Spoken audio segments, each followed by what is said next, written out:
El mecanismo que disparó la deuda hasta las cifras actuales y que, a decir de la OCDE, se convirtió en un factor de vulnerabilidad para México fue refinanciar pasivos y estirar los plazos, como lo hace un comprador compulsivo con sus tarjetas de crédito sobrepasadas en gastos. Siempre los bonos de Pemex han sido atractivos para los inversionistas porque saben que detrás está el Estado mexicano que siempre la rescatará. O sea, Gurría primero ayudó a destrozar a Pemex, y lo confiesa. Y después se fue a la OCDE y desde la OCDE dijo: qué mal está Pemex.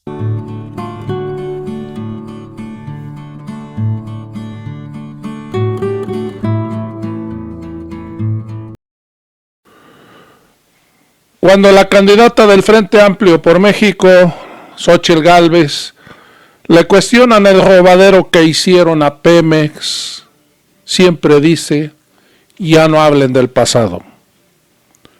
Ustedes nada más sacan el pasado. Ya llevan 5 años gobernando. ¿Por qué sacan el pasado? Amigos y amigas, el pasado es muy importante. La robadera que hicieron es lo que ha acabado a México. Y si no, vamos a ir a este video del maestro Mario Bracamontes, donde nos explica muy bien de qué se trata este asunto de los corruptos, traidores, rateros que saquearon a México. Amigos, vamos a ir a este video de Mario Bracamontes. Ay, nanita, ¿de verdad quieres que regresen? Comparte.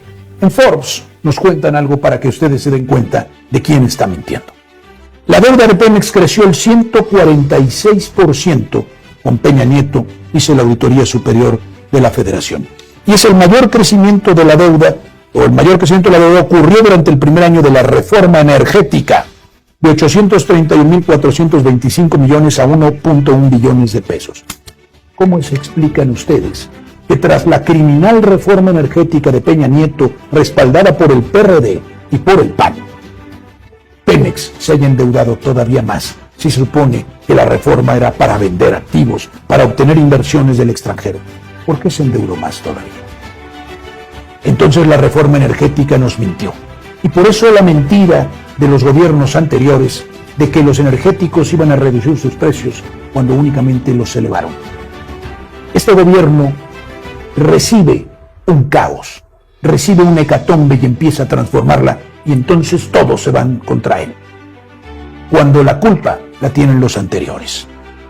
Y que no me digan que ya dejemos de echarle la culpa a los anteriores, porque es estúpido pensar, y ellos se las dan de inteligentes, que una empresa el martes está quebrada y el miércoles yo ya no puedo decir que está quebrada, porque ya soy otro director. Son tontos y nos quieren hacer tontos. Pero miren ustedes lo que dice Milenio. Pemex es la petrolera más endeudada del mundo. Que quede claro que en este sexenio nadie la ha endeudado, con más de 104,000 millones de dólares. Pero no siempre fue así, y la bola de nieve de pasivos que le han valido la baja en su calificación, y también a México tuvo su puntapié inicial hace 20 años, no hace 6 meses. En ese momento la deuda de Petróleos Mexicanos, según los reportes 20F que entregó a la SEC, era de solo 12,500 millones de dólares. ¿Qué pasó? Veamos sexenio por sexenio cómo fue creciendo la deuda de la mayor empresa nacional, la petrolera más endeudada del mundo. Atención, repito, que no se ha endeudado en este gobierno, el de Andrés Manuel López Obrador. Sí, 1999, 12,500 millones de dólares. 2006, 51,160 millones de dólares, 300% más. 2012, 58,646 millones de dólares, 15% más. 2018, 103,761 millones de dólares, 77% más. Durante los gobiernos neoliberales de Fox, de Calderón y de Peña Nieto. La estabilidad financiera de la época de Fox Calderón fue a costa de Pemex y en menor medida de la Comisión Federal de Electricidad. La estabilidad financiera falsa. Dice Gonzalo Monroy, especialista en temas energéticos, como no había avances en la recaudación fiscal, Pemex se convirtió en su contribuyente cautivo. Fue lo que dije hace un rato. ¿Para qué se endeudó Pemex? Para pagarle al Estado. ¿Por qué? Porque la clase, la casta dorada, la clase privilegiada, la oligarquía corrupta nacional, la mafia del poder, no pagaba impuestos. Y hacía mucho, pero mucho dinero. En 1994 le impusieron un régimen fiscal. Su aporte era sobre 60.8% de sus ventas netas y en épocas de bonanza, con un petróleo llegando a $100, el excedente terminó en Hacienda. Dos cosas importantes. ¿Qué empresario, que no lo son traficantes de influencia, estaría dispuesto a que su empresa pagara el 60.8% de impuestos sobre sus utilidades? Pero sería peor todavía que le dijeran que tiene que pagar esa cantidad sobre sus ventas netas, no sobre sus utilidades, cuando además ya tiene endeudamiento previo y tiene cargas que tiene que cumplir. O sea, apostarle a la destrucción de Pemex. Y luego, que no diga mentiras, porque hay otra cosa importante. Nunca el petróleo estuvo tan bien como en el tiempo de estas personas. $100 el barril. ¿Dónde están los excedentes petroleros? Tirados a la basura. La situación de Pemex es resultado de la política fiscal que siguió la Federación a lo largo de décadas, y ahí me incluyo yo como responsable. Y piensen esto, esta declaración vale oro, vale oro. La situación de Pemex es resultado de la política fiscal que siguió la Federación a lo largo de décadas, y ahí me incluyo yo como responsable. Le quitábamos hasta el 70% de los ingresos brutos, no de las utilidades. Le creábamos a Pemex un agujero artificial, una pérdida artificial, obligábamos a la empresa a que lo cubriera con deuda. Definitivamente creamos ese endeudamiento excesivo. ¿Quién lo dice? ¿Quién lo dice? José Ángel Gurría, ex secretario general de la Organización de Cooperación y Desarrollo Económico, ex secretario de Relaciones Exteriores de México, ex secretario de Hacienda y autor intelectual del criminal fraude financiero a México llamado FOBAPROA. Confesión de José Ángel Gurría, quien tiene un cargo todavía más importante hoy.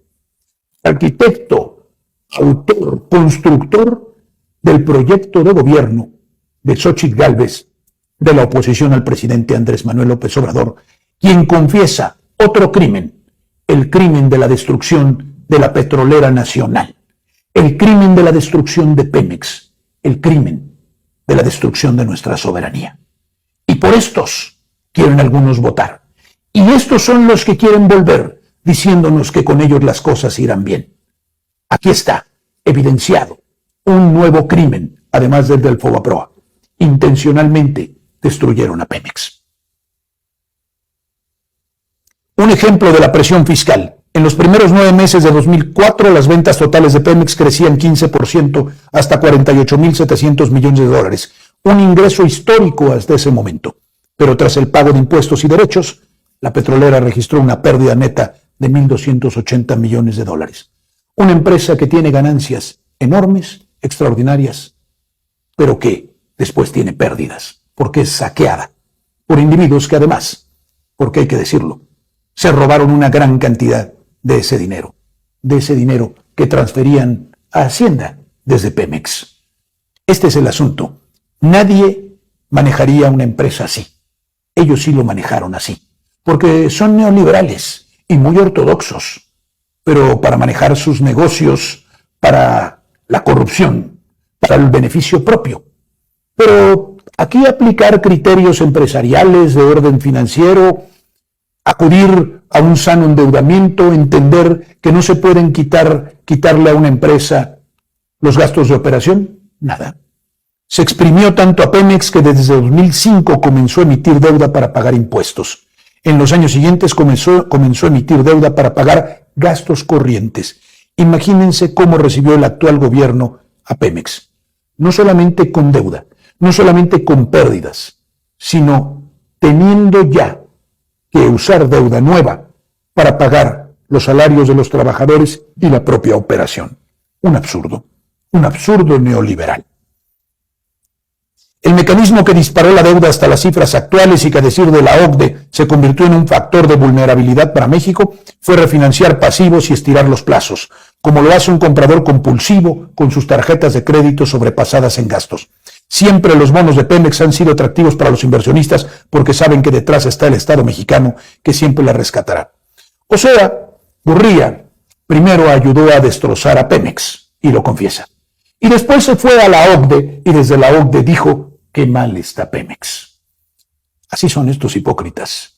Pero el asunto es entenderlo. El asunto es saberlo. Y el asunto final es no dejarlo regresar bajo ningún concepto. Son unos criminales.